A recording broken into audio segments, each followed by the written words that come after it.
Why you're actually tired. Cayce's spiritual secret. What if I told you that your desire to stay in bed, that heavy feeling in your body, that exhaustion no amount of sleep fixes, is not laziness, and not even physical tiredness? What if it's your soul trying to save you? Stay with me, because what you're about to hear might completely change how you see your exhaustion. The feeling.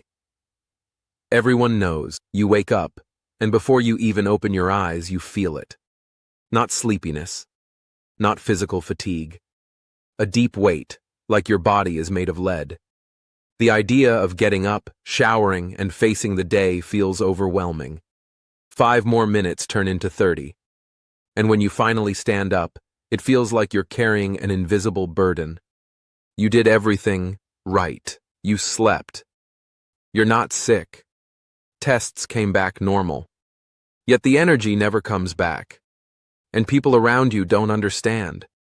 They call it laziness, lack of discipline. They tell you to push harder. But none of that touches the real problem. Edgar Cayce's perspective. Edgar Cayce, known as the sleeping prophet, offered a radically different explanation. He said the human being is not just a body, but a triad: body, mind, and soul. When the soul is ignored for too long, it doesn't stay silent.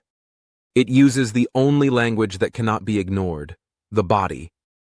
According to Cayce, unexplained exhaustion is often a spiritual alert, not weakness, not failure. A signal.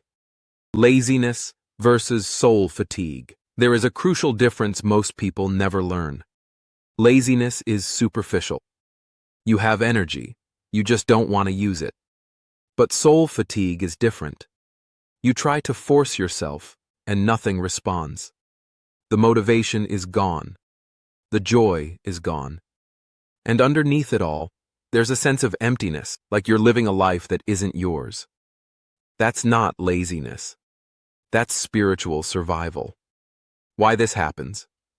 3 core causes. Edgar Cayce repeatedly identified 3 main spiritual causes of deep, persistent exhaustion. 1. Misalignment with purpose. When you live a life that goes against who you truly are, energy drains away. You may look functional on the outside, but inside, something is dying. 2. Energetic overload. You absorb emotions, stress, and negativity from people and environments. Without silence, boundaries, or spiritual cleansing, the body eventually collapses. 3. Resistance to change. When your soul knows change is necessary, but your mind clings to safety, that internal conflict turns into exhaustion. The body slows you down when you refuse to listen. The need to withdraw. Modern society worships productivity. But the soul has cycles.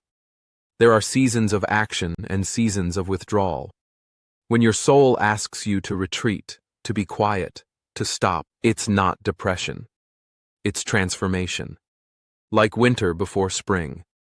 Fighting this phase only prolongs the pain.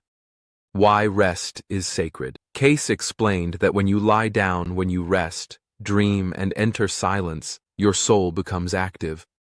Sleep and stillness are spiritual doorways. This is where healing happens.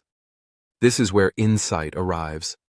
Sometimes you wake up tired, not because you didn't rest, but because your soul was working deeply.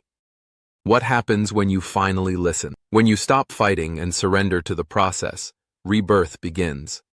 Cayce described 5 phases. Surrender. You stop forcing. The void. You feel lost, but something new is forming. Small signs. A bit of energy returns. Clarity. You understand what must change. Aligned action. You move forward, but this time with flow. This is not collapse. This is realignment. Your body is not your enemy. It is a messenger. The desire to stay in bed is not weakness. It is ancient wisdom speaking through flesh and bone. So ask yourself, what is my body trying to tell me right now? Because when you finally listen, you don't disappear. You are reborn.